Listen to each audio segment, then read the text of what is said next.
Well, hello there, boys and girls, ladies and gentlemen. It is the 7th today. Tomorrow is International Women's Day. It's another one of those Hallmark holiday days. If anybody's interested, look up the history of that. It has a lot to do with Chicago, the wharfs, and the women that serviced the wharfs, or at least the people coming off on the wharfs back in the late 1800s. But we'll move forward from that. There'll be hate mail coming my way for that one. Anyways. So, Vadum, as opposed to Vadim, Vadum Karpiak, who works for Zelensky, or rather the nationalized Zelensky television station. You see, what Zelensky did as part of democracy, as we know, democracy means total government control of all the resources of information and everything else. That's democracy for you. That's how democracy works. Modern democracy. Never mind that whatever some ancient Greek wrote, all that crap. That's outdated, dead white guys. We're talking modern democracy. So modern democracy works by, yes, that's right, by owning everything under government control, preferably by people who aren't elected. I mean, that is what the SSR is based on. So Ukraine is just a mini model of the USSR. So Vadim Karpiak, who hosts a program on only state television, because only state television is allowed in the flourishing democracy of Ukraine, he's called for the murder of Trump. Put it on X, as a matter of fact. Oh, yeah, that's right. He said, where's Lee Harvey Oswald when we need him? And we need more than a few of them. So, that's right. So, now the whores of the West, the regime of the cocaine Green Goblin, is calling for the murder of Trump, and obviously, since he said we need more than a few of them, for people like Musk, Vance, and other people. So the murder of government officials in the U.S. That's where we're at right now. Oh, the libtards are, of course, in a frenzy. They got their knickers in such a wad right now. I mean, they're having orgasms over this. If that doesn't tell you what kind of people liberals are, I mean, really, what kind of people they are, look at the liberal next to you and know that that is a traitor. More than likely, that is a traitor. He would murder anybody and everybody to get his feeling of being a good person. So there you go. The Ukrainians have now gone from being pissed at America, at shooting effigies of people wearing hats with MAGA on them, to out and out calling for the mass murder of the government of the United States. That's right. And Zelensky, who is now fully the sock puppet of the British and the French. I mean, they got their hands up his arse so far up there, they are tickling his frontal lobe at this point. Because that's the only way that burned out druggie is going to be able to talk and make any kind of sense, if you can call what he says sense. He never did apologize, by the way. He did the non-apology, semi-apology. Kind of like, well, it shouldn't have happened. It's sad that it happened, and go fuck yourself, Uncle Sam, and, Vance and Trump, you little whore, and give me more money, because that's all we're about. Oh, and send American troops to die, because that's all we're about. So that's Starmer and Macron talking through their sock puppet called Zelensky. Pardon my vulgarities today. That seems to have gone a little overboard more than usual, which isn't that much. Bad military habit. I've been fighting all my life. That's one of those.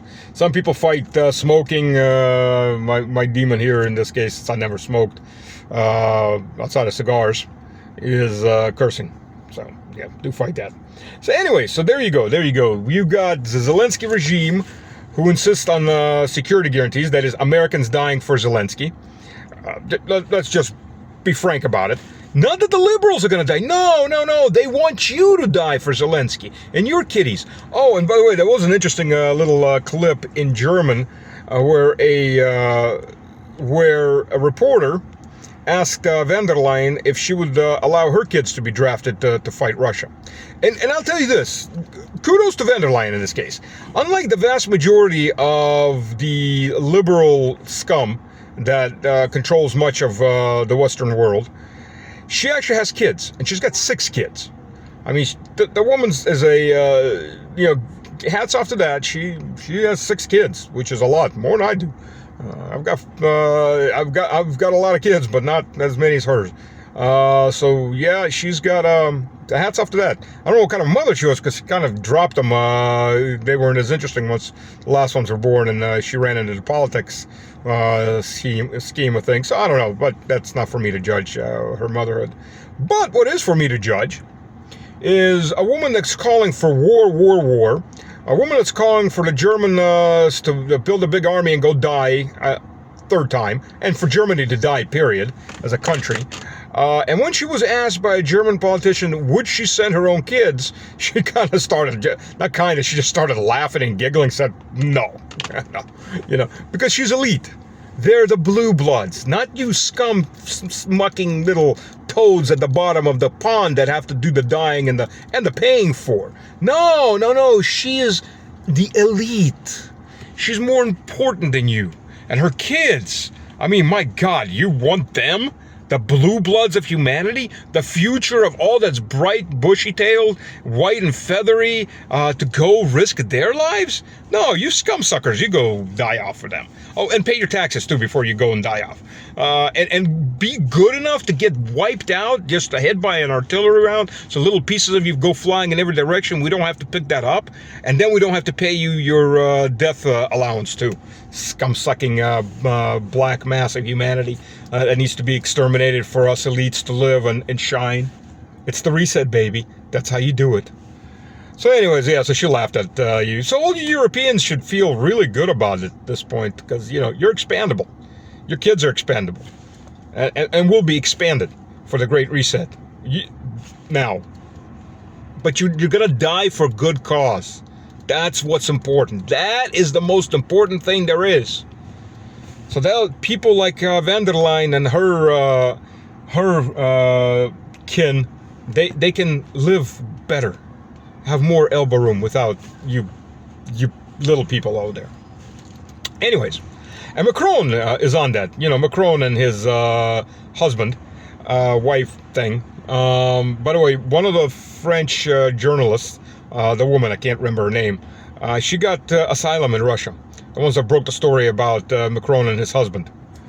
Even if that was a woman, which, I'm sorry, I don't buy into that. But if that was a woman, talk about statutory rape. Somebody that's 30-something years older is having an affair with a 14-year-old student? I mean, seriously? Even in France, that's illegal. And that's saying a lot for the French these days.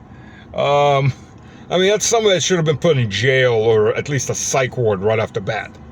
But anyways, hey, now it is the first lady thing of France, and maybe the Queen Empress of the European socialist states that's forming, that Macron is pushing for. The big army. Macron is ready to have a nuclear war over Europe. That's right. Macron is. He's ready to sacrifice you to the last little midget for the safety of Europe. That's right. The French army is going to pacify Russia. He called for the pacification of Russia. I'll give the French at least their due.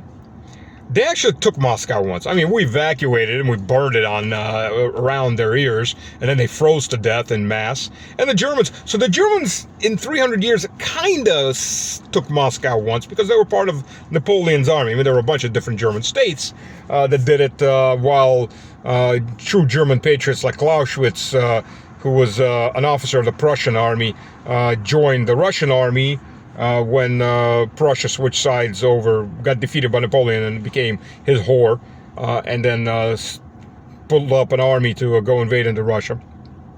So he helped liberate his homeland with the Russian army coming through.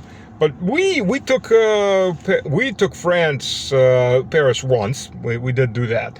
of course, we occupied. We didn't just sit there into winter, freeze our balls off, and leave, and then die off in mass quantities as we trudged westward. We actually occupied and stayed, and no, we didn't eat the children the way that the French propaganda was saying.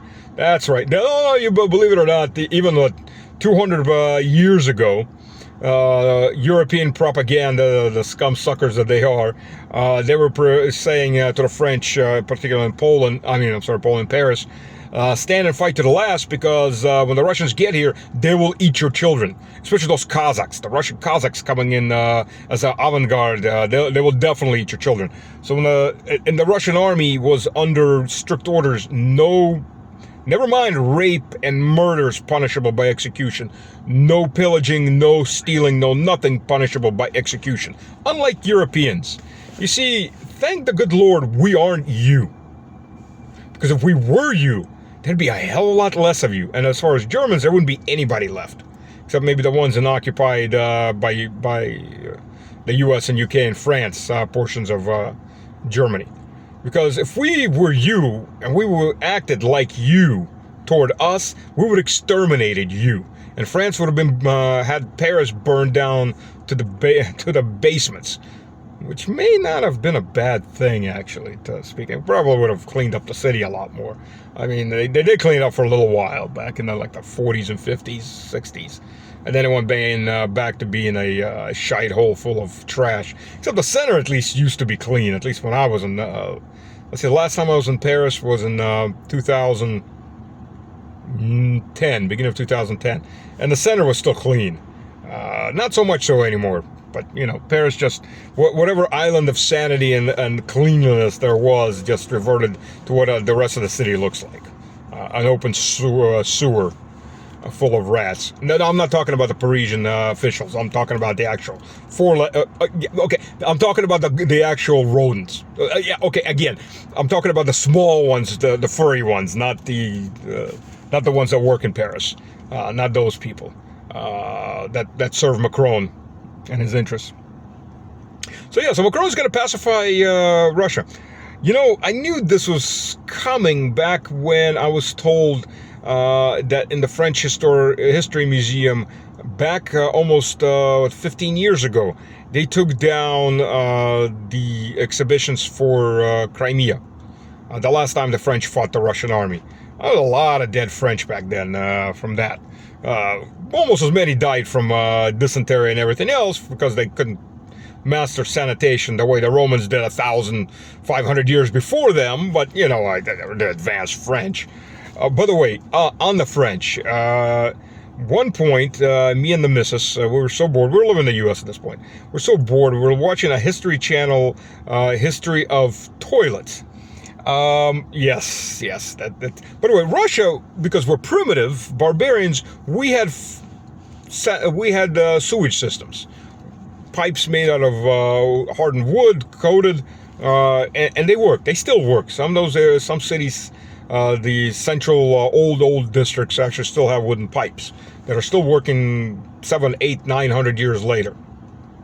As opposed to France and most of Europe, where they just threw the night soil out the window. So, Versailles is built for the French emperors. So, while 1,000 years before Versailles, Russia had sewage systems, Versailles had no toilets.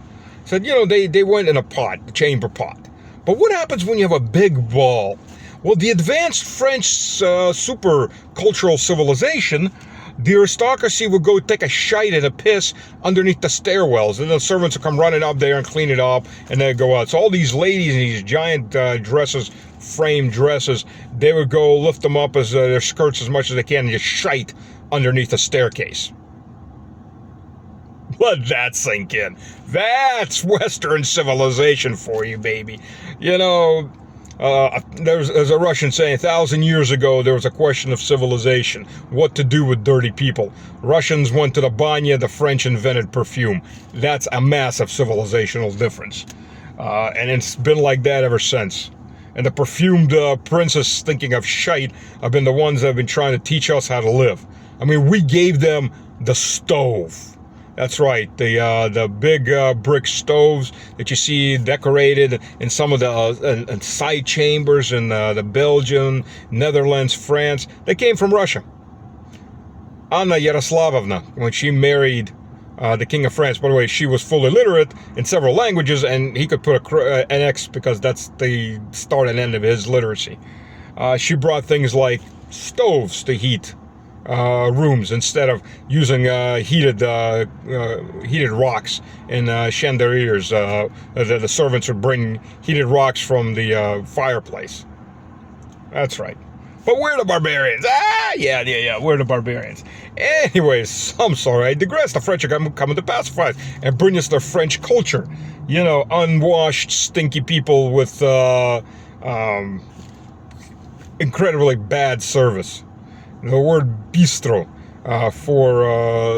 for French cafe comes from the word bystra. A Russian officer sitting there screaming "Bystra, faster, faster" to the service, to the waiters that aren't used to actually, working. I'm sorry, I digress. I'll probably piss quite a few people off of this, at least Francophiles. But I mean, we are on France as the main issue here, because Macron is whipping up the French because we're about to invade France. That's right. I don't know why. What the hell would we want to do in France? But apparently he's there to come pacify Russia. That's right. That's the next mission of Macron. I mean, he's going to have to raise about $800 billion or euros in credit to afford it for Europe. But, all financial cautionary tales out the window. Europe is going on a shopping spree as much as it can. So there we go. That's what we have right now. And it's going to get interesting. It's going to get very interesting. So we'll see. Every day is something new, boys and girls. Every day is something new. Keeps me rolling, and sometimes keeps me laughing, and sometimes gets me to do those extra couple sets in the gym.